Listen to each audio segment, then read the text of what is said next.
But the key to prevention is A, to know what's happening. Yes. And B, I keep telling this, change your parenting.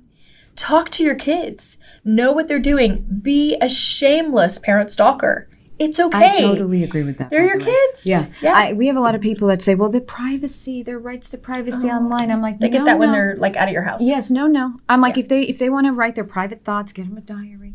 Put it under the bed. Yeah. But read it later. Read it later. But yeah. No, I'm break into that later. But it's an incredible honor to serve our community in such a unique way. As we listen and research, as we visit with people representing every type of background you can imagine, as we take in stories of triumph or despair, as we all ride these incredible times together, we recognize that at the end of the day, those committed to doing good want to be able to have honest and balanced conversations that offer real solutions for all. Here's where we come together to do just that. Welcome to The Balanced Voice. I'm your host, Rania Mankarious.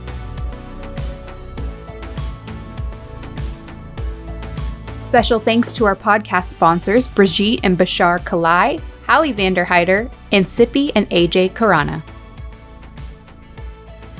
Welcome to the Balanced Voice podcast. We are so excited to have Jennifer Hohman with us. Welcome, Jen. Thank you. We're so happy to have you. Jennifer is VP and Chief Information Officer at Seadrill, but she's also founder of #FightForUs, co-founder of the Houston 20, and co-founder of oil and gas trafficking advocacy group, also known as OGTAG. Okay, Jen. In the Houston area and actually across the country, you have become a force to reckon with when it comes to trafficking. Goodness. Yeah, that is very true, literally and figuratively. Why and how did this become such a passion of yours? So in 2016, my family knew 4 families whose daughters were groomed and lured by traffickers online. And so, they were 3 of them were people that were executives in my industry. And so it kind of raised my awareness. Another one was someone that I had known. And so after I was like, what in the world is going on? I used to be an advocate for STEM-related careers for young girls in underrepresented areas. And so I got really engaged and started trying to understand as I saw more articles come up on Facebook. And then I reached out to one of the fathers, and his name is John Clark, and he's the most amazing human I know. And I said, what in the hell is going on here? And he explained the process in which his daughter was groomed and lured.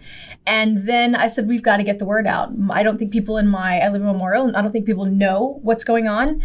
And so we did a presentation at Memorial High School, and about 600 people showed up. Immediately after that, we started getting calls to help with the recovery of missing girls that who maybe thought that their parents thought that their daughter was being groomed and lured.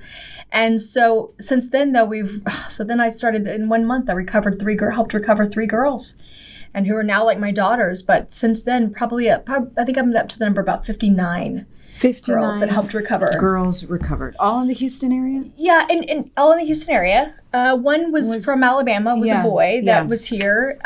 What I wouldn't say, some people call it rescuing, I call it recovering, and it's various different ways that you help. You either connect them to resources, make sure they're involved with task force, so the task force knows what's going on, help them look through phones and any type of tracing of where the physical location is or the digital story that's going on. Okay, so this is why this is so important, because trafficking is somewhat misunderstood. You have movies that depict trafficking that are not necessarily accurate.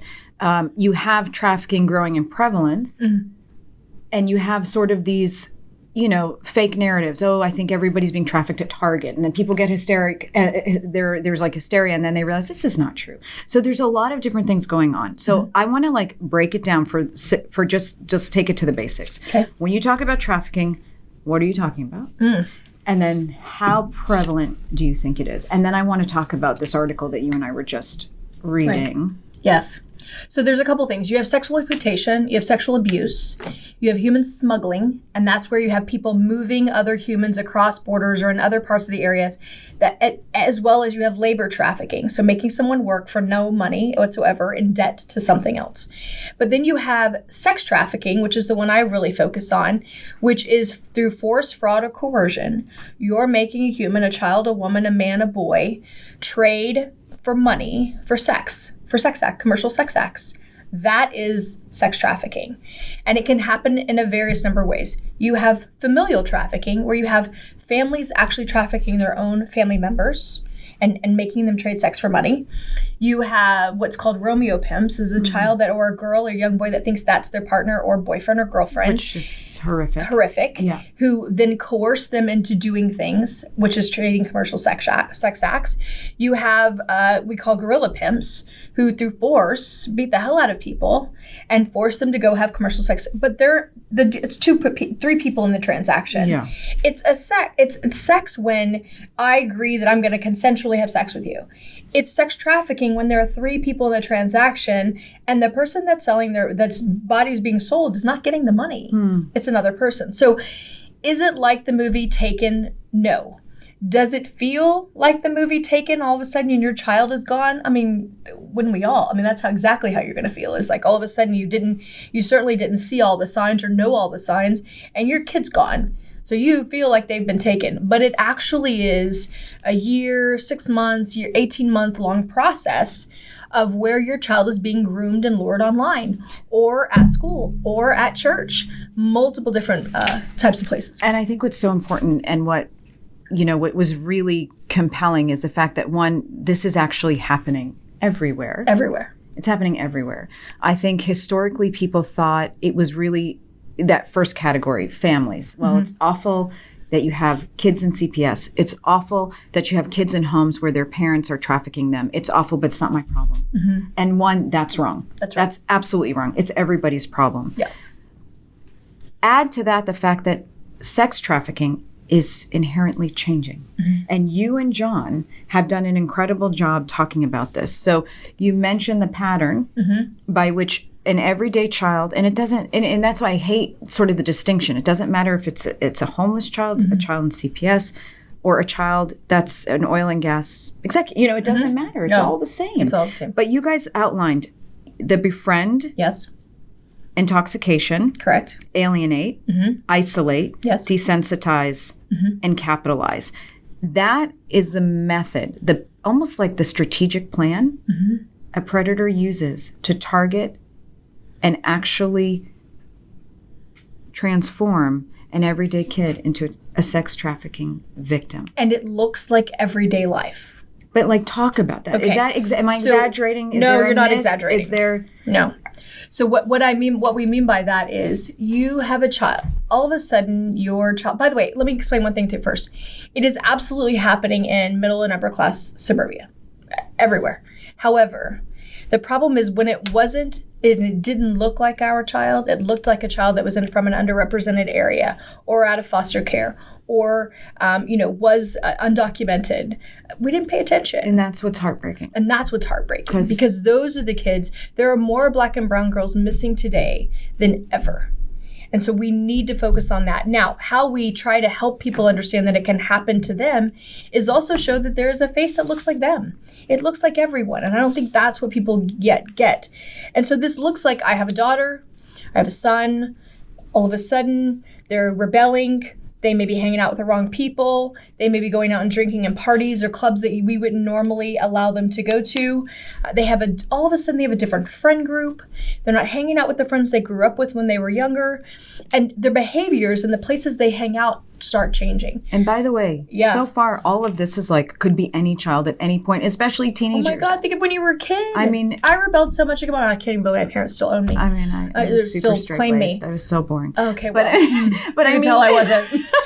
But I mean, what you're talking about, so far, it's not super red flag. No. It's just oh my God, I'm going through the teenage years. That's right. Okay. And the teenagers are hell. We all know that, right? Right. And so it absolutely looks like that. However, what's happening is the moment when we put these devices in their home or in their little hands, it basically exposed them not to just the people when you and I grew up, that lived on our street, went to church with us, went to school with us, in our sports.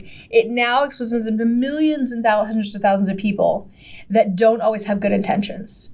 And so, and honestly, the perverts that are online. And that's what they look for vulnerabilities. And these days, vulnerabilities are not just that you live in an underrepresented, or, that you live in a lower socioeconomic area.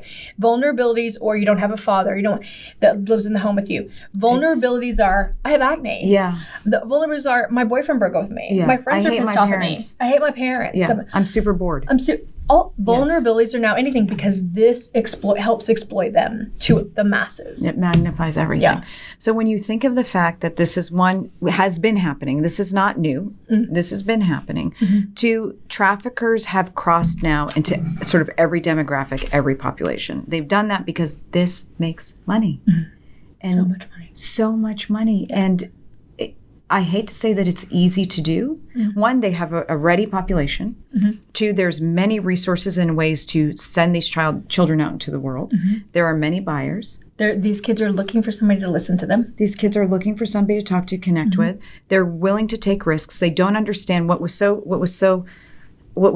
like unbelievable to me about this pathway that you and John outlined was, once you've alienated a child, you've isolated the child, you've desensitized the child, then you capitalize. That's when, we'll see a child willingly walks out a door. Yeah. Or willingly walks out a door, or in the middle of the night when you don't know it, your kid's going somewhere else and you have no idea they're sneaking out. And they're not, I used to sneak out to tons of parties. I guess I admit this to my parents online, but literally you don't even know they're gone. You don't even know that, and then come back in the morning to go to school. So let's look at this two ways. Those children that willingly walk out the door, once they've gone through this path for a year, they don't realize that they're walking out the door to be capitalized upon. Once that happens, there's no turning back. There's no turning back because they've already, obviously the person that is force riding or coercing them already probably has some level of material that's either shaming them, embarrassing them, threatening them with, blackmailing them with, that they're saying, we have a girl on Katie. Somebody got pictures of her and what happened? They said, well, if you don't do this, we're going to show the whole community this. The kid had an amazing future ahead of her. And so she felt like, oh my God, don't show. And it was somebody she thought she was dating. And Katie is it's suburbia. Totally. So you have the child that will say, I follow this path. They have no idea what's going on. Remember, these are kids. These are kids, and they're up against a seasoned trafficker who is either directly interfacing with them or has people that he or she's placed in their lives to traffic with. Or seasoned pervert who has those desires. Yes. And doesn't know where to have boundaries with, this is an adult, this is not an adult. And the level of pornography that we have out there on the internet desensitizes to them that these are children. Okay, so we had an interview with one of the human trafficking experts with Nkosi, and Lena was saying, it's like, it's so overwhelming, but traffic to pornographic sites is higher than Netflix, Amazon, Twitter, and one other site combined. There's billions of sites. Combined. Yeah. So, okay, appetite for these kids is increased. There's an incredibly thriving economic market for it. So you have kids that are going down this path. They have no idea they've been targeted, that these predators are literally, guys, there's a pathway that Jennifer Hohman, John Clark have outlined and put together. We'll share it. But it is like step by step by step by step. The problem is once they walk out the door, sometimes they're just considered a runaway. So it's like, oh, they ran away, bad kid. Yeah. Sometimes, at that point, it's too hard for parents. And this is where you come in. Yeah. You come in at this point to try to go backtrack, look at records, phone records, friend networks to see how you can. Right. And that's where I come in is just advising when you get a call that a child goes missing, you just try to advise the parent on what the resources are. Call National Human Trafficking Hotline, first of all. Yeah. Two, we have a task force that's amazing here in the southern states called HATRA. And then you just try to, now make sure you have a picture, make sure you go through the phone. Do you have the accounts to the social media? You just try to advise. And then can you afford a private investigator that goes alongside law enforcement? And you're right, some law enforcement are still training everybody to help them understand is not to just relegate it to it's a runaway or this kid has been in trouble. It's still a missing child no matter what. And they've gotten so much better at that and kind of coalesce themselves to help fight with fight the battle together. And so, that's where we come in. And it's just it's disheartening. But the key to prevention is A, to know what's happening. Yes. And B, I keep telling this, change your parenting. Talk to your kids. Know what they're doing. Be a shameless parent stalker. it's okay. I totally agree with that. They're your kids. Yeah. We have a lot of people that say, well, their rights to privacy online. I'm like, they get that when they're like out of your house. Yes, no. I'm like, if they want to write their private thoughts, get them a diary.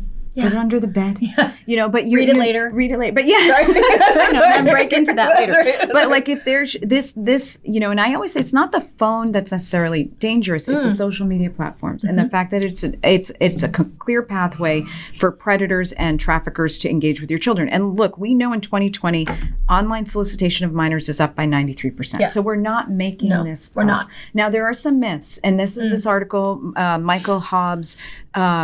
Recent Huffington Post author said human trafficking awareness campaigns are feeding a dangerous myth and that this is just, we're exaggerating, this is not true. But I think the title's misleading. He's talking about one specific area, not human trafficking in general. Oh, 2 words. Tell me what you think. I don't want to say pedophile island. Oh, God. And tell me what you think when we thought about that 15 years ago. Like, these people are crazy. Pedophile island. Give me a break. Now look what we're fighting. Now look what we're fighting, right? And so then people say Wayfair. Well, I don't know that that's a legitimate situation. I'm not investigating, and none of us are. And other people are investigating that, I'm sure. But do we? That's why I never say negate it, is because you just don't know. Yeah. We thought Pedophile Island was just, BS. Obviously, it was not. Jeffrey Epstein. So, going back to these incredible interviews we've had the last few weeks, one thing Lynn has said that really stuck out to me is social media is the new track. Social media is the new track. So when we think of tracks, it's where people go to find the girls that they're going to exploit. And it's now social media. And social media lives on these devices run by corporate entities. You've been at the forefront of fighting these corporate entities, because for the longest time it was like, we just create a platform, people post, it's really none their of content. It's none of our, it's not. Right. But what I found so interesting this year, Jen, and I talk about it all the time, is these same TikTok, Twitter, Facebook, it's none of our business. You guys post, it's none of our business. But the second they didn't like a coronavirus statement, mysteriously, miraculously, they were able to take all those down. Yeah, it's amazing how picky they can be, right? They don't like a presidential tweet, and I'm not talking about politics, but they had the ability to filter it out and remove it. But when it comes to trafficking, they don't. Or at least, right? Yes. Sorry, I said a bad word. So that's just BS, right? Because look, I'm come from the information technology world. Technology is my space. If you can create algorithms to show people certain content, based on what they search, you can certainly do algorithms to disinclude content. So they should absolutely be held liable for the knowing facilitation of the exploitation of children, period, or humans. It's like everybody's like this and that. It's a human rights issue. How even this guy that says it's a myth, it's a whatever. Really, even one child enslaved is enough. Even one child. Yeah. We've perceivably fought slavery. We have not fought slavery. Yeah. It is continuously in many areas, in many ways, still persistent. And so even one child, if I sit here and raise a caucus or millions of dollars to go find one kid, is he not or she not worth it? Emory did a study, and I pulled this quote from it. Human trafficking thrives in a world in part because it is profitable to the traffickers. It is also so profitable that legitimate businesses that benefit from it or from the structures that allow it to thrive are willing to tolerate it. They're willing to actively thwart efforts to end human trafficking, and such efforts will negatively affect their bottom lines, which is really scary when you think of it. Nicosia also lists on their website, their Dirty Dozen list, Amazon, Google, Massage Envy, Netflix, Nevada, Seeking Arrangements, Sports Illustrated, Swimsuit Issues, Steam, TikTok, Twitter, Visa, Wish, Wyndham, these are all big corporate entities that, according to Nicosia, they're studying and looking at because they fear that they contribute somehow.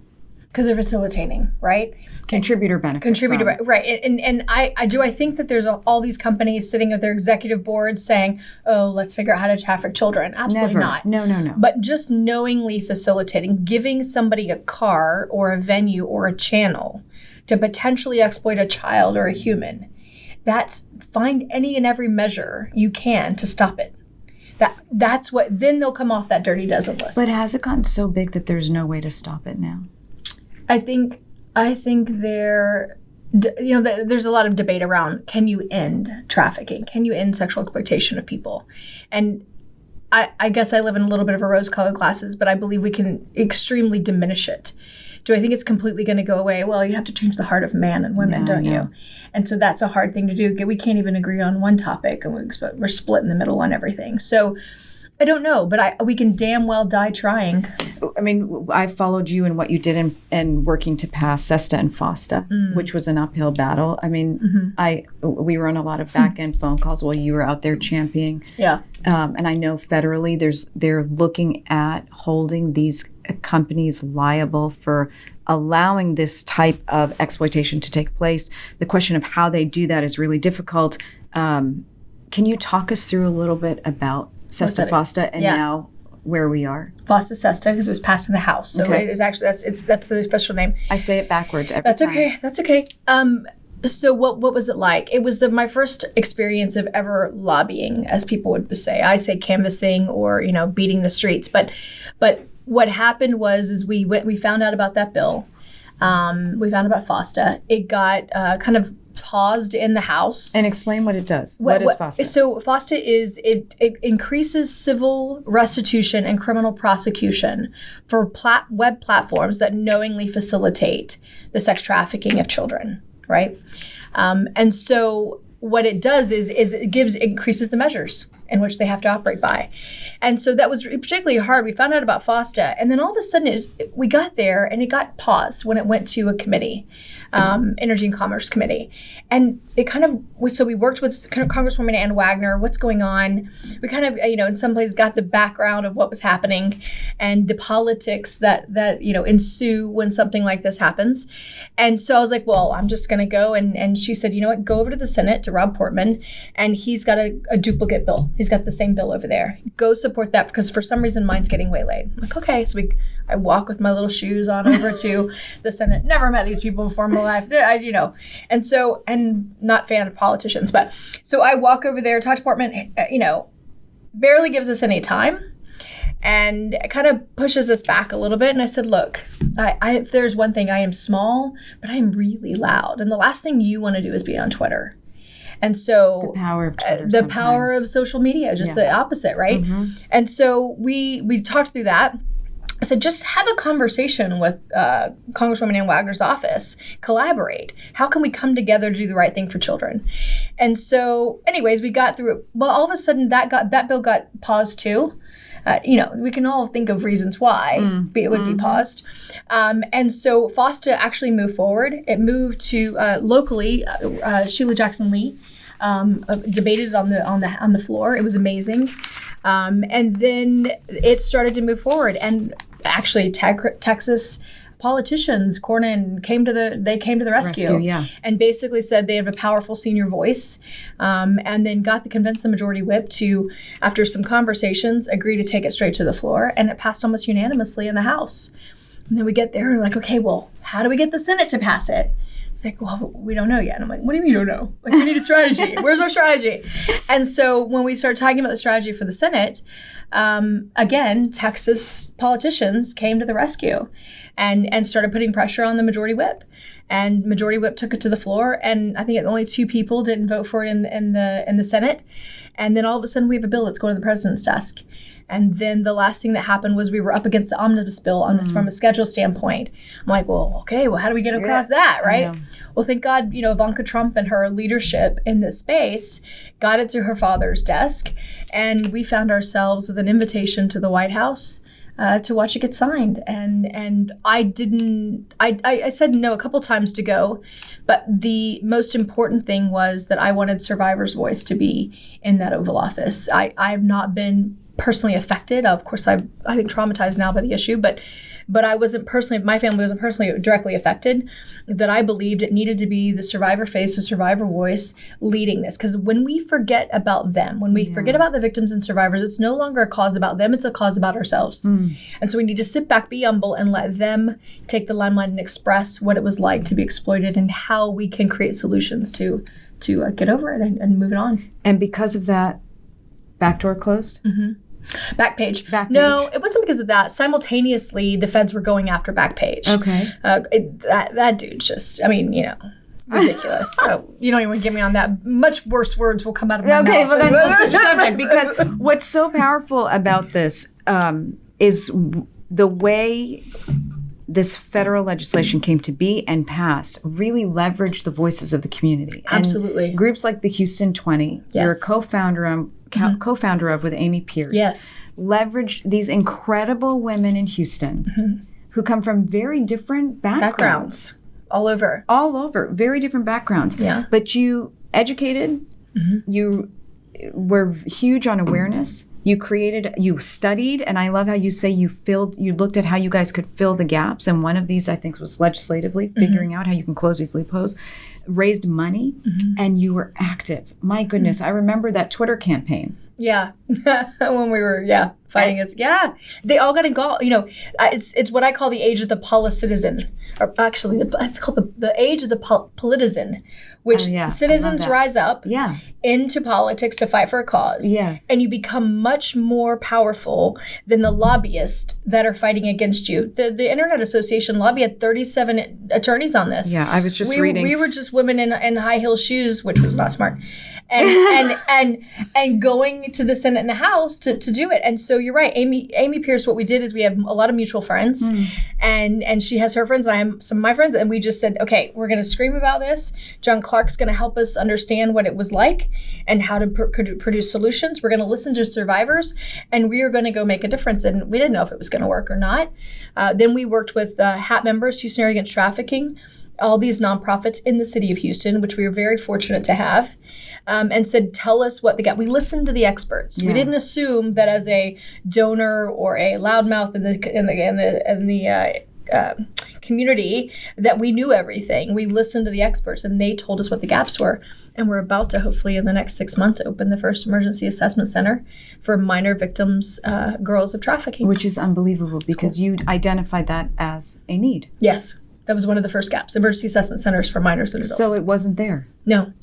They tried one before, but no, not one specifically for minors. One for adults had been tried by Redeemed Ministries, but no, it wasn't able to sustain, but now we're going to.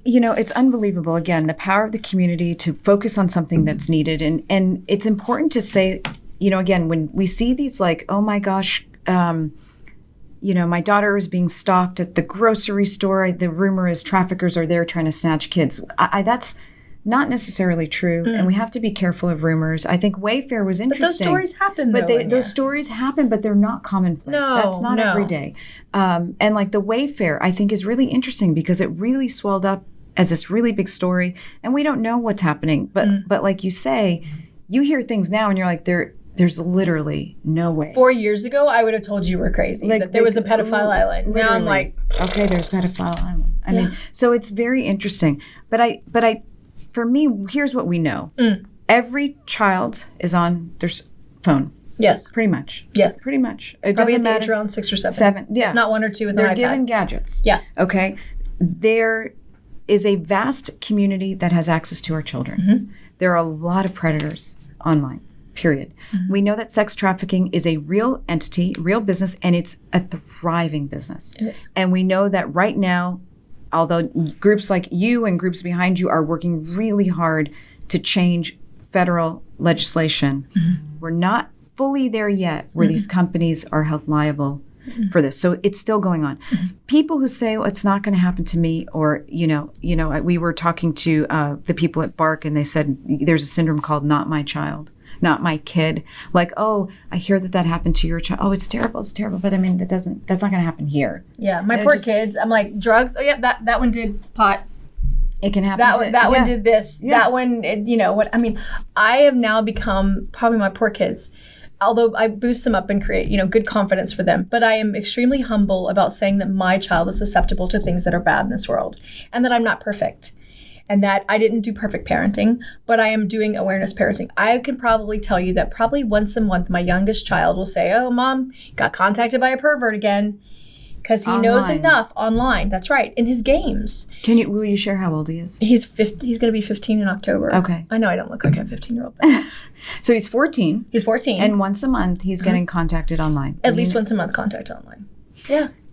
I want to talk about your parenting style and wrap up with that. But I think it's important because, again, I was really we've done a lot of conversations about sex trafficking. We've been working with you forever on this issue. We also deal with it on the law enforcement side in terms of solving cases and working with law enforcement. But this narrative that there's like a myth to it, or it's hyped up, really bothers me. And so recent headlines on sex trafficking from you can search yourself, just search up, human trafficking, sex trafficking in the news. Springfield man sentenced to more than 15 years in prison for sex trafficking. This was September 2020, September 17th. Same day, Texas woman sentenced to 12 years in prison for her role in international Thai sex trafficking organization. Next post, 2 buyers indicted for child sex trafficking. Next post, grand jury indicts Buffalo man for brutally beating, raping, and sex trafficking 4 victims. I'll read 2 more. 3 Philadelphia men detained on charges of child sex trafficking. Next one, Lexington man convicted of multiple counts of sex and drug trafficking and related offenses, including witness tampering.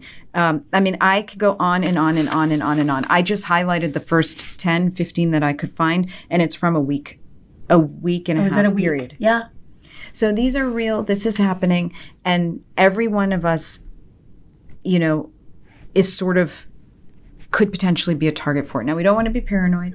We want to be realistic, and we want to provide solutions. So you've been I love the way you parent and you talk about Tell my kids that. Yeah. Like honest conversations in an age-appropriate manner. But at the same time, when people are like, no, I don't want to scare my kids. We don't talk about it. You have a guest that's coming on, Joe Madison with Love People, Not Pixels. Yes. One day, I asked Joe to come to the house, and he talks about pornography. Yes. Right? Yes. And what it does to people. And so I had him come to the house. He sat in my dining room, and my oldest son, who's 21, I invited all of his friends. And then I had my youngest one invite the friends whose families we were close to. And I had Joe talk to these kids about pornography. How many parents do this? Okay, I don't know. but the biggest thing is I'm a woman. I'm a young girl at heart. I'm still a child. I have sisters. I have nieces. You have daughters that I love. I mean, at the end of the day, you want these girls to feel, who are the most vulnerable, to feel respected and loved and acknowledged, not exploited and taken advantage of. So when my oldest will come back from a club or whatever, and they'll talk, I'm like, well, don't talk about that like that about a girl. It's in everything we do. Let's be respected as humans. And so, yeah, I'm pretty forward. I'm pretty forward with their friends. They know I'm certifiably crazy. But at the end of the day, I don't want to be that parent that put citizens out in the world that I believe should take care of other humans to ever negatively hurt someone. Because if I can't take care of my own house, then how can I tell the world to take care of the rest of everybody else's children if I can't do it? So yeah, I'm extremely blunt. We talk about sex. They don't tell me everything. I try to find out. But and we talk about, all the ways to protect yourselves. We talk about if he comes home, and has gotten a girl pregnant. I mean, you have to have those conversations. What a different generation. Yeah, sorry. My parents were like, there's no such thing as sex until about you're 50 years old. I'm like, okay, that doesn't sound right, but all right. Well, just the things that kids are facing these days are so different. The amount of online bullying, the amount of drugs, the amount of, you've just got to continuously keep the channel open. You have to, because it's not just drugs, it's synthetic drugs. It's not just posting pictures. It's being, targeted to post more and more, and hypersexualizing youth and these online predators and the many different ways that they can reach kids and the many different opportunities and things that we give them. So I think your strategy is the right way. Every little girl just wants to be loved. I know, and be seen. And every little boy wants to be the same. And there are unfortunately people out there in the world that don't have good intentions. So Jen, I'm going to wrap up with this. Sure. You suspect something's going on with your child. What do you do before you get to the capitalize phase of and again, we'll share John Clark and Jennifer Hohman's pathway to a child being lured into sex trafficking. What can you do before it turns to capitalization? And then the other thing is, once they're gone, immediate steps. So beforehand, I have, my children know this now, so I can say it. I have plants. What does that mean? I have like little spies. In the community? No, in my friend group, in my family. And now I wouldn't say spies. Maybe we should edit that. But I have people I like it. that are involved in my children's lives that my children have confidence with, that they can trust, that they can tell somebody. And the stuff that really doesn't matter, I don't get told about. But it's when that level of risk of something that my child has said to them raises and they know the things I'm worried about, they'll give me a call. And not completely break my child's confidence, but just say, I think you need to be talking to Georgie about this. And I'm like, okay, that's preventative. Because if you think your child's going to tell you everything, you're living in a facade of a world, right? Not. So that's prevention. And know their friends. Sometimes we have people that have their kids come over and spend the night, and the child is at my house, and I've never even talked to the parent. They never called and said, hey, so-and-so spend the night at your house. So I usually end up calling or texting them. So be engaged, right? And if you have children that you know whose families work 2 jobs, that maybe there isn't 2 parents in the home, become that kid's advocate. Don't just worry about your own home. Worry about the next door neighbor's children too. I love that. Because everybody wants to blame it with fatherless homes and whatever, but really, aren't they all of our children? Yeah. Don't we all want them to all be safe? That's prevention. Reaction. Immediately, if you think your child's being groomed or she's had to send pictures or he's had to send pictures, that's sexting or whatever, you absolutely report that to Human Trafficking Hotline. A woman that I used to work with at ConocoPhillips, her daughter had gotten into a situation. We sent it to the Human Trafficking Hotline. They sent it on to NCMEC, the National Center for Missing Exploited Children. And then they found out that they sent it to the feds. They sent the case to the feds because something more nefarious was going on. And so you report it there, and then you report if your child is missing, you immediately call local law enforcement, and you get traction going there, and then you get your families and your village engaged on looking for your child. Their friends. This is usually where the story is. You have to have social media accounts. You have to be tracking and monitoring what they're doing online, because this is usually where we find the children. Usually their friends tell us where we can find them because they're keeping in touch with somebody. Jen, you're the best. We love you immeasurably. No, I'm just You're the best. You're a wonderful partner to Crime Stoppers of Houston. We love working with Houston 20. We love working with #FightForUs. Everything you're doing. You're going to be back because you're one of our experts. You're one of our you're one of our contributors. I don't know if I'm an expert. You are to us, so you're going to be back. We thank you guys so much for being with us today. You can follow Jen. We'll put more information on where to reach Jen. But thank you. Have a wonderful rest of the day. Thank you for being with us. Bye-bye.